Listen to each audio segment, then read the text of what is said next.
3 of the poems I brought back from UBC after we took 1,000 out there, and I just couldn't believe that so many poems had gone, because instead of rolling them pretty with a ribbon, they were all flat. And I thought, nobody's going to take them. And then when we went out to take down the display, we were up 2 months, and I said to Kirsten, "That's all the poems that are left?" And she said, "Yeah, that's it." So I got back 123, so I'm happily giving them out. One poem is from Egypt, a wonderful young poet from Egypt. One poem is from Barbados, another wonderful youth poet. A youth poet from Nigeria. And we have one more, and I'm just trying to remember. A poet from Afghanistan. So we had 4 youth poets that donated their poems to be given out at UBC. And UBC printed out 200, I printed out 800 by accident. I didn't plan on having that many, but anyway, we're lucky we did. So these are the poems we're giving out. They're peace poems, and it's sort of amazing to think that they're all over the world. I mean, all over UBC, right? All over, all the people that saw them. And one lady that came up and got one, she got the Egyptian poet's poem, and she said, "Oh, I'm from Egypt. How could she reach out to me?" You know, like it was so neat. So I just wanted to say we have an open micer, Neall Ryon, and one page, please. And Neall is co-host of the World Poetry Cafe, which is on tomorrow. And we have Carla Evans from New Westminster. We have Ro Fernandez, courtesy of his publisher. And we have a 3-minute, which Neall says is probably the quickest interview and poetry reading in the world, from Vani Pradeep in India. And actually, she just begged me to come on very briefly. But she'll be phoning in on Friday morning at 2:50 for our afternoon, for our Thursday afternoon poetry radio show. Yeah, so she's going to have a very early day of it. So thank you, Neall, and yeah, we'll go on to afterwards. What a great crowd this evening. I'm terrified. I think some of you have heard my poem, The Poet. The voice that speaks through the poet reaches down from the other side. Well, I realized that I hear a voice that tells me not to write poetry. So I wrote a poem about it. How dare you write poetry? Can you hear him? I can. He's the voice inside my head that says, how dare you write poetry? It's clear and distinct. How dare you write poetry? The voice continued, stop, stop, this is not good for you.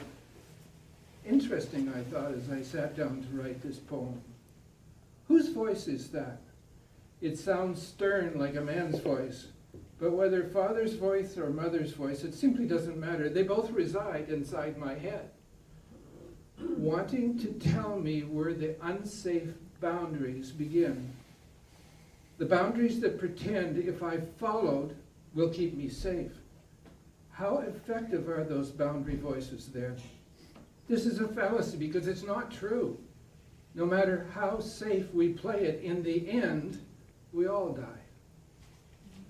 Maybe the purpose of the voice, as primitive as they are, is to keep the monkey alive long enough to procreate. The goddess of procreation is the owner of that voice, heard in the inner sanctum of my mind. For a million years, that voice has urged us to survive, follow the rules, and live. Here, God said, as she spattered sticky, gooey protoplasm across the cooling earth. Go forth and multiply and see what you make of that. That edict has been driving every species to procreate ever since. This is the paramount edict of existence that drives all species.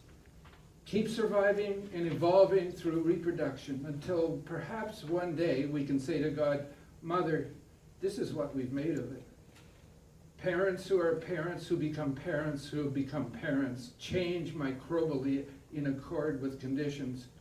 Every species exists because the voices from the primitive mind instructs that to strive to survive is to continue the seed. Variations of these rules have been passed down century after centuries, but boundaries deter our need to expand. So why is it not safe to write poetry? Because it's not safe to stand out among the crowd. They might see my imperfections. For a hyper-narcissistic introvert like me, standing naked and unashamed before the world is the most threatening thing there is to do. But there is another voice, a more urgent voice, a louder voice, that says expand and grow and defy the rules, defy the boundaries and express the voice. Express the voice from the other side that wants to speak its truth. Share the knowledge that it is time to move from animal-based rules of greed, lust, and desire for more. Time to move to a life of awareness. Awareness that comes from the heart, supported by our emotions. Awareness that allows us to see how difficult it is to exist as a spiritual being living in an animal body. With that voice that tells me the rules to be safe. How dare I write poetry? I do because I must, and that voice is mine.